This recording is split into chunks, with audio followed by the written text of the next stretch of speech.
If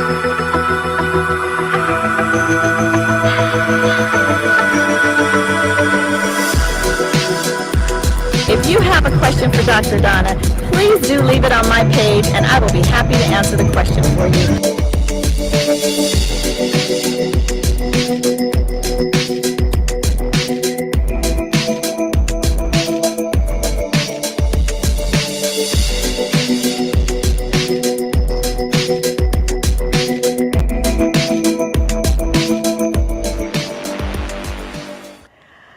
Hi, good evening, everyone. If you ever had one of those days where just like everything technologically just did not happen for you, well, welcome to today. That is today for Dr. Donna. But thank you so much for joining. Thank you for keeping your appointment. You know you have an appointment every Thursday at 6:30 p.m. with your doctor, Dr. Donna. So thank you for joining. Thank you for hanging in there with us tonight. I know we started a little late, so I'm hoping that you're able to still come on. As always, we're live, and you know, with anytime you go live, there's always a possibility that something just might not click like it should. But we're here. And as always, we are able to take questions and answer questions. So tonight, I hope if you have any questions that you will put them in the chat and I will do my best to answer them. So, you know, here at Talking with Dr. Donna, our goal is to build generational health. That means that we are going to focus in on our 4 pillars, right? Our physical health, always paying attention to our physical health. We're paying attention to our social and emotional health. We are paying attention to our spiritual health. And finally, our environmental health, because those are the 4 pillars of generational health. If we take care and pay attention to each and every one of those pillars, then we are going to be able to have generational health. That means that we end that cycle of premature death, particularly in the Black community. I really, by the end of my lifetime, I don't want to see African Americans at the top of every single disease list. High blood pressure, diabetes, obesity, heart disease, you name it, cancer, we're there. I don't want us to be there by the end of my life. So let's all think about that and focus in on that. As you know, we're here again every Thursday at 6:30 on YouTube. So if you are not yet a subscriber, I'd really appreciate it if you went over to YouTube. Go ahead and hit that subscribe and then the bell icon so that every time I go live, you will know it. This is season 2. This is season 2, and I'm really excited about that. So if you hear anything tonight that you thought was worthwhile, then I would really appreciate you to subscribe, hit a like, share the page, share what we're talking about so that everyone can be on board. All right. Hey, good evening, Ricardo and Liz and Sharice and Annette. Good evening, good evening, good evening, good evening to all of you out there who are watching and just haven't said anything yet. Okay, so what are we going to talk about tonight? Tonight, you know, we're going to talk about Alameda County. We're going to do COVID updates tonight. And we're going to talk about some things that I really think that you all should know. There's lots of things that have been happening this week, and I want to make sure that you're aware. So first, we want to start about where we are here in Alameda County. So we're going to talk about Alameda County and where our statistics are here in Alameda County. We always look at what we're doing in terms of age, and we look at what we're doing in terms of race and ethnicity, right? So if you look at our total cases, we're still rising, right? So the Delta variant, which is the variant of the most concern, and that is the most widely spread. We'll talk about variants in a little bit. But when we think about looking at our data and our numbers, we're still having people who are getting coronavirus. And unfortunately, we are still having people who are dying from coronavirus. So we're not out of the woods just yet. Our data, if we go to the next slide, by race and ethnicity hasn't really changed. We are still looking at Black folks being the most impacted and Latino folks being the second most impacted. And when we think about those, looking at our vaccination rates, lowest rates remain in the African American community. So there's really no mistake there, right? That we have the highest number of cases and our vaccination rates are the lowest. There's really, there's a correlation there, right? Because we know vaccines help to protect you from getting coronavirus. All right, that's where we are. Hi, Michonne. All right, so tonight we're going to talk about what we need to know. Lots of things, like I said, happening in the news. And so we're going to just go through a few of those things happening to get you caught up to what you may or may not already know, and to kind of give you some advice and some information about what you think that you might already know, making sure that you have the best information, right? That's what we're about, best information. So number one thing that you need to know, we're going to talk about variants. So I know you have probably heard about variants in terms of alpha, beta, gamma, delta, and now we have this new variant called Omicron. But let's just stick here for a minute and talk about these variants. So these variants have been called variants of concern. So you might have heard that phrase in the news about what is a variant of concern. A variant of concern means that it is a variant that is infecting people in multiple places. We've had at least these 4 variants and probably even more.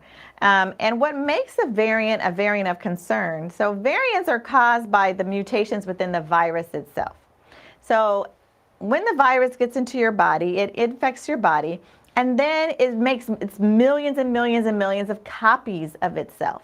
Well, if you can imagine, as you're making copies of yourself, you're going to make a mistake. There's going to be a little glitch here. There's going to be a little glitch there. It's going to be little glitches that cause what we are considering variants.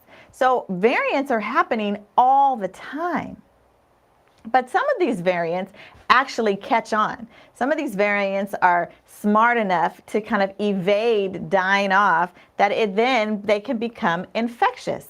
And so then you have this virus with a little bit of a change that now is causing infection. So the variant of concern is that this change that the virus has made to itself has made more people sick. And we know that the current variant that is still, despite the newer variant of concern, Omicron, that's out there, the variant that is still overwhelmingly causing the most infections is the Delta variant. That still remains. Now, Omicron is a new variant, and the reason that this new variant is causing a little bit more of a heightened anxiety and getting a little bit more attention than the other variants is because those variants had very few changes to the actual virus, mostly to the spike protein. Very few changes.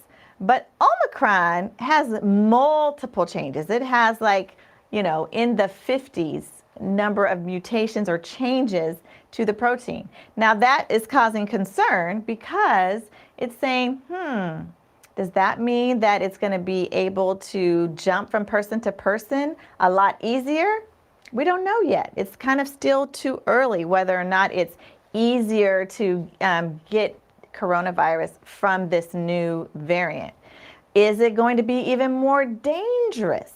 We kind of don't know that yet either. Now, early reports, if you looked at the people who have been infected with the Omicron variant, their symptoms have been mild. And the majority of those people who have had the mild symptoms have been vaccinated. So does that mean that the vaccine does or doesn't work against the Omicron? Again, it's a little too early for us to really have a definitive answer to that question. What we know now is that there are at least 57 countries where we have seen Omicron. Now, that still doesn't mean a whole lot. It means that people are getting infected with it, but does it mean that it's going to take over and become even more infectious than our Delta variant? Is it going to become the dominant variant? Is it going to evade our vaccines? Too early. So more to come. We're just going to continue to watch this variant.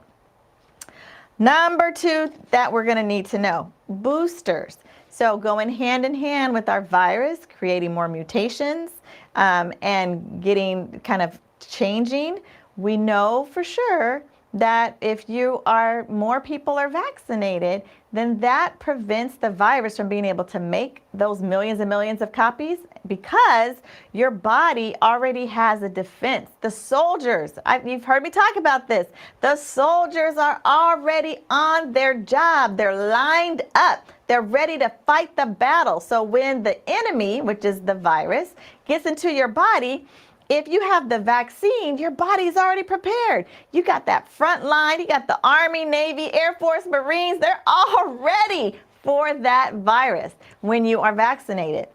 So when the virus comes into your body, it doesn't have the ability to make millions and millions of copies because your armed forces are there ready to battle. When you don't have the vaccine in your body and your body sees that virus, then your body has to take the time to build up its immune system. It has to say, wait a minute, what is that? It has to recognize that there's an enemy, and then it has to get all of its troops up together. And that's what gives the virus time to make multiple millions and millions and millions of copies. That's why we are really pushing for people to be vaccinated, because we know that when you're vaccinated, you have less chance of allowing these viruses to create mutations, and that also prevents you from getting super sick to the point where you are hospitalized or even die from the virus. That's why we have the vaccine. What we knew from the very beginning is that we were going to need boosters. And what we thought was, do we need a booster every year like the flu vaccine, or are we going to need boosters more often?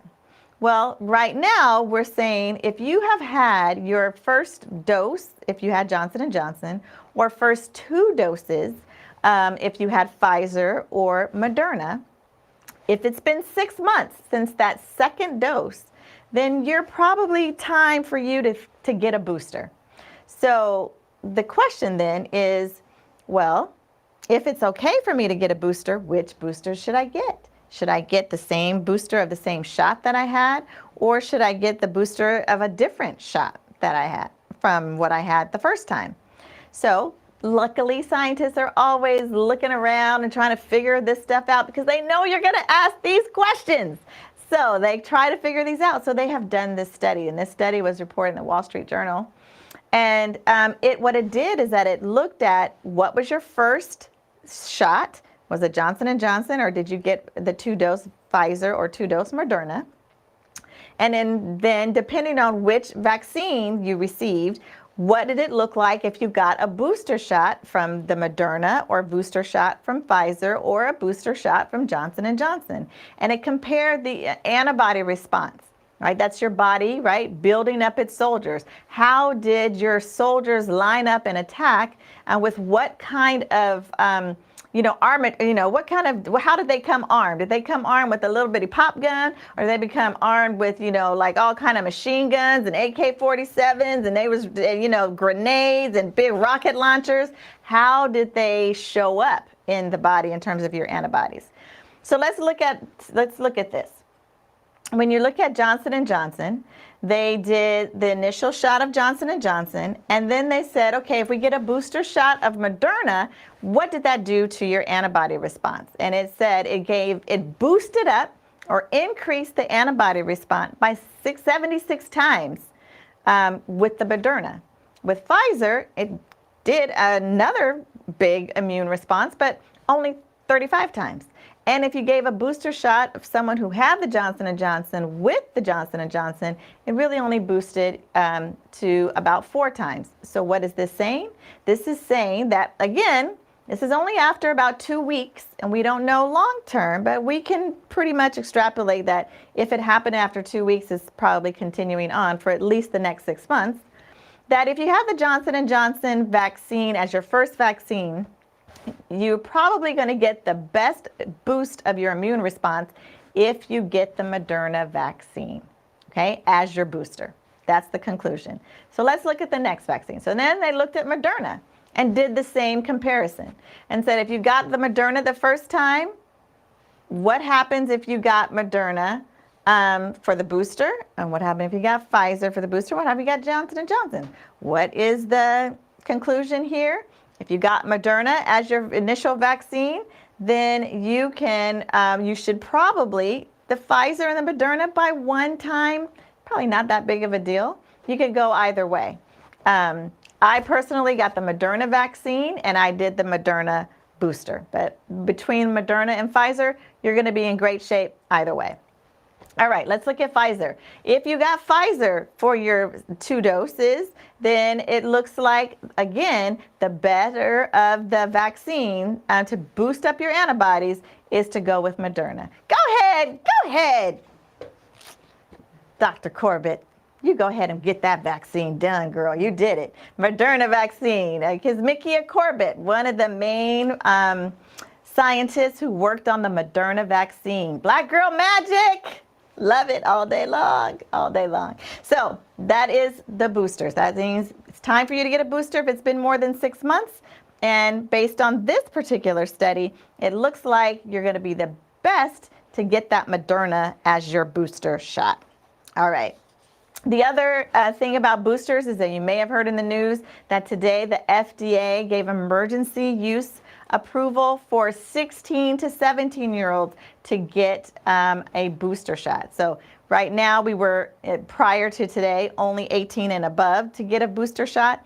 But now the FDA has given emergency use approval if you're 16 or 17 that you can get a booster with Pfizer. All right, that's your second need to know. Number 3, let me stop and see if there's any questions so far in the chat. No, hello everyone. No questions yet. All right, so our third one, let's talk about, what's number 3, Sita? Thank you, Nog. All right, let's talk about OUSD. So our OUSD, you know, if you are a student in Oakland Unified School District, there is a vaccine mandate. We talked about this a couple of weeks ago, that vaccine mandates, first and foremost, are not new in the state of California. Anybody who has a child knows that you have to have certain vaccines in order for your child to go to school. Measles, mumps, rubella, hepatitis, chickenpox vaccine, right? So vaccine mandates are not new. So it should not be a total surprise that we are mandating vaccinations with a coronavirus, right? Because anytime you have a virus that is easily spread and that virus can cause so much damage to cause your child who is just minding their own business sitting in the classroom next to another child who might be infected, that your child minding your own business could potentially get so sick that they go to the hospital or that they die. Now, when that is the situation, schools say, oh, no, no, no, not here. We got to protect our kids. And that's when we do a vaccine mandate. So OUSD has implemented a vaccine mandate and it goes into effect. Initially, it was the very first part of January. They're given a little bit more leeway because we understand that you parents have questions about the safety of this vaccine. It's understandable. So because we know you have questions, we want to make sure that we get all of your questions answered and you feel good about having your child vaccinated. They have extended the mandate. So now the mandate goes into effect January 31st, 2022. Now, even though I completely understand the need for the vaccine mandate, I've always said, now for those parents who decide to opt out, I hope that OUSD, I hope you're out there listening and you hear me. I hope you have a great plan for those children whose parents are going to decide not to get the vaccine so that their learning is not impacted. Okay? OUSD administration officials, I hope you're listening. All across this state in California, I hope you're listening. Make sure that these babies do not fall behind because of the parental choice to not have their children vaccinated. All right, so that is number 3. Number 4, we are going to talk about the ban. Okay, I'm going to get on my soapbox. I'm already on a little bit of a soapbox, so it's kind of perfect tonight. But I wanted to just talk a little bit about the ban because it irritated my spirit. I was on vacation and I heard about this travel ban and I was like, why are we banning travel from South Africa? So like I said, we know that the Omicron has been found and isolated in over 57 different countries. But we have a ban on travel from South Africa. And I find that awfully disturbing. And I find that racist.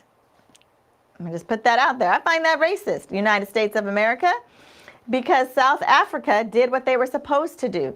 They found that there was a number of people who were being infected, and they sequenced what it was that they were being infected with and found this mutation, and they found Omicron. Now, the Netherlands had done this back in November. They had discovered that some people were getting infected, and they thought it was a little weird, it was a little different, and recognized that it was not Delta. But they didn't say anything. They didn't tell the World Health Organization, and it wasn't sequenced. It wasn't sequenced until South African doctors sequenced it, identified it, and said, hey, this is a new variant. And because of that extra effort and because of that work, that brilliant scientific work, they are now being penalized with a travel ban. And what that is going to do is it's going to prevent other countries from coming forward to say, hey, we have isolated this new variant. That's dangerous. That's a dangerous precedent that the American government has just set, because if we don't know that there's other variants out there, we don't know how to necessarily protect ourselves. So we don't want this to continue to happening. And I think that the United States should have already reversed this travel ban, but they haven't. So I'm just saying here on Talking with Dr. Donna, I'm irritated, I'm angry, right? As we say in Save, I feel violated, right? So just wanted to let you guys know, to give you a little something to think about when we think about, you know, this pandemic. And we've talked about the racial disparities in the very beginning of this pandemic, right? When people were getting infected, and we knew that it was going to be the African American community that was going to be hit the hardest. Turned out to be true. Then we said, all right, well, we need to make sure that we have these treatments that are going to be available in the African American community. We need to make sure we have the vaccines available in the African American community. And to the government's credit, they responded, and they have sent FEMA units to multiple places in communities across the state and across the nation to make sure that communities of color had equal access to the vaccines. Now we need you to see, as we're moving out of this phase, right, of the vaccines, right, is looking at what is going to happen right now in this inequity of the virus in terms of schools, right, because we know these vaccine mandates are going to come down, in terms of places that you're going to be able to go, because more and more places are going to say you can't enter unless you're vaccinated, right? Restaurants are already doing that. Now we're moving into schools. Is that going to create more inequity in our community that already, where inequities already exist? Pay attention, folks. You've got to pay attention, because this is, you know, this is subversive sometimes. Sometimes you don't really recognize what's happening, but if you don't get on board, you're going to be left behind. And that is not saying get on board with something that's unsafe, but that is to get on board with what we have shown and have demonstrated to be safe, to help to prevent you from getting sick. All right. Next, final need to know. Wait, there's one more, Sita. One more need to know are the new COVID treatments. So I'm going to just stop here at number 5, COVID treatments. So there was a new report that there is a new treatment that is preventative, right? So we have had a couple of treatments, right? You know, if you get really sick, you go in the hospital. There is medications that they give you in the hospital to help to protect you from getting more sick from COVID. We know that we have vaccines, that vaccines are also to help prevent. But now there is also this new medication that is going to come out that is also preventive. Now, this medication is specifically for immunocompromised. That is how they want to market it, for those people who are unable to get vaccinated. So these are people who are either receiving chemotherapy, right, who have HIV or AIDS, or are on long-term steroids, right? People who couldn't get the vaccine or who the vaccine didn't work well for them. So instead of the vaccine, they have now created this medication, which is made out of monoclonal antibodies. It's kind of a cocktail, 2 different antibodies put together in this one treatment.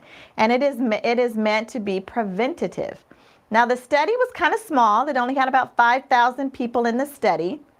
And most of these people, though, that were in the study had a condition that put them at high risk to get COVID. So they had diabetes, they had obesity, they were immunocompromised. So the vast majority of the people in this clinical trial that they did were high risk.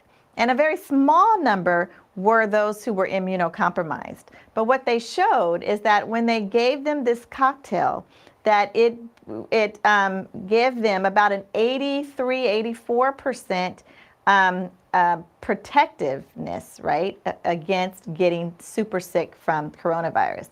So not as great as the vaccines, right, because we know that our vaccines are closer to the 94, 95%. Even with this Delta variant, we're still in the 90s. But with this new medication that is just got approved from the FDA, there's a potential to get into the mid-80s in terms of being preventative from getting COVID vaccine. So that's the treatment there that is on the horizon. So that's good. The good thing about science, right, is that as we know more, they're able to do more. So for those who are not able to get the vaccine, there's potentially this other medication that will become available. Now, it's supposed to be free, right? It's supposed to be free because we're still in the middle of the pandemic, but there may be a minor charge if you go get it at a hospital versus getting it at a clinic. So we'll see how that all pans out when they start to distribute it. And again, we're going to be looking to see if they're going to distribute it well in the African American community, since we are the folks that have the highest risk and those high risk factors. We're going to make sure that it's in our community. All right, so keep your eyes open. That's the last thing that we're going to talk about tonight that you need to know of what's going on in the world of coronavirus this week. Questions. Let's see. Dr. Donna, do you think we'll need to get another booster shot in 6 months? Oh, that's a good question. When you looked at this new medication that I just talked about, they're thinking that you're going to have to take it every 6 months, right? Because your antibodies over time start to, right, your little soldiers get a little tired on being on the battlefield. They want to rest. They want to get some, lay down and rest. And so you need a boost. And so because this medication is saying every 6 months, they're going to probably need to re-up this medication. You're going to have to take it every 6 months. My thought is that we're going to need boosters somewhere between every 6 months to a year. And again, that is all going to depend on mutations and what's going to happen with the virus. The more people we have vaccinated, again, the less we're going to give the virus the opportunity to mutate and create variants. So the answer to that, Sister Liz, is I do not know if it's going to be 6 months, but I think that it is at least going to be every single year. All right. Hello, everyone. I see you out there saying hi. Anyone else have any questions? I'm looking. All right. Somebody is on my page today talking crazy. Who is that person? I need to block you. Talking crazy. I hope you're probably a bot. All right. So let's go to our food of the month. So you know that this season we've been really paying attention to our diet and really wanting you all to think about how to incorporate foods in your diet that is going to be healthy for you. So our first food of the month, we did kale. Yummy, yummy kale. I hope you did some great recipes with kale over the last few months. And then we had our food of the month, which was squash. And so I hope that you tried some new types of squash. So you tried spaghetti squash. I know Elisita said she made some spaghetti squash. I can't wait to taste it and see how it is. So let us know when you're trying our foods of the month with our recipes. Go to @MyDrDonna or hashtag TW Dr. Donna or @Talking with Dr. Donna and put your recipes there and how you are using our food of the month. Well, we're in December. That means it's time for another food of the month. And one of my favorite things to do and eat during the holidays is dressing. And you can't have dressing without cranberry sauce. And a few years ago, my brother, who you all met on the episode of Growing Your Own Food, really taught me how to make cranberry sauce from fresh cranberries. Amazing. Thank you, Tony.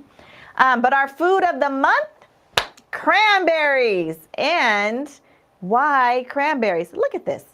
Are you guys seeing this? Can you see this?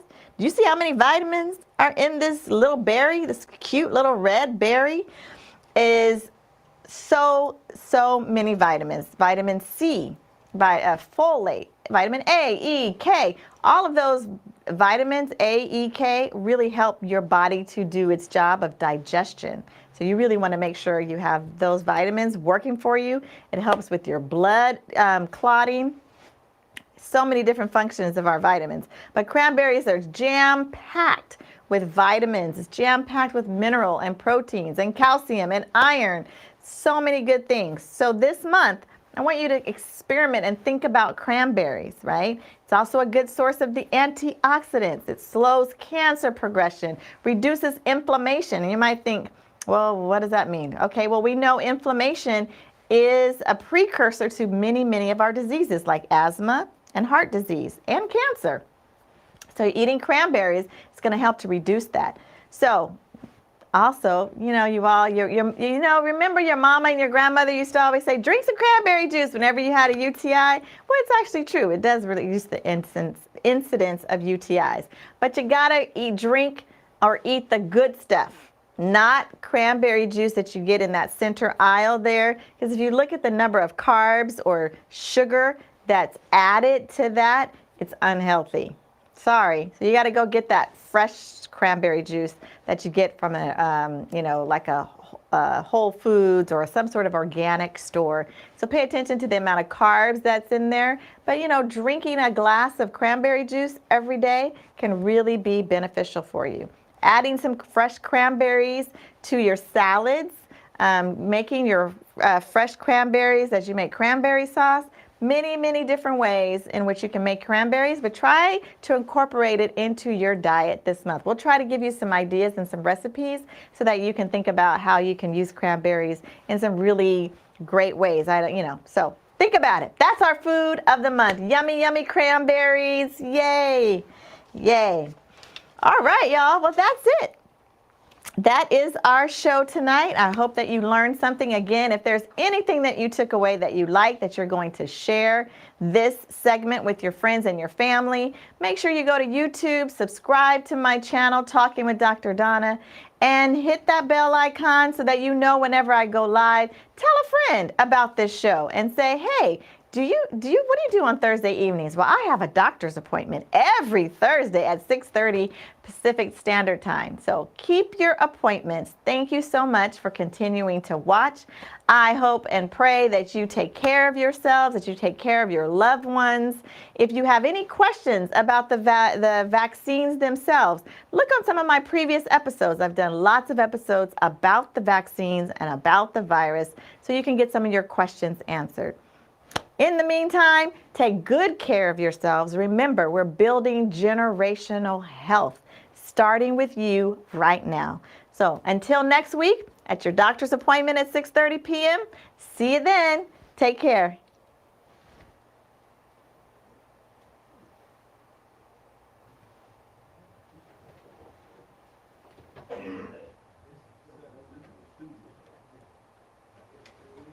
Clear?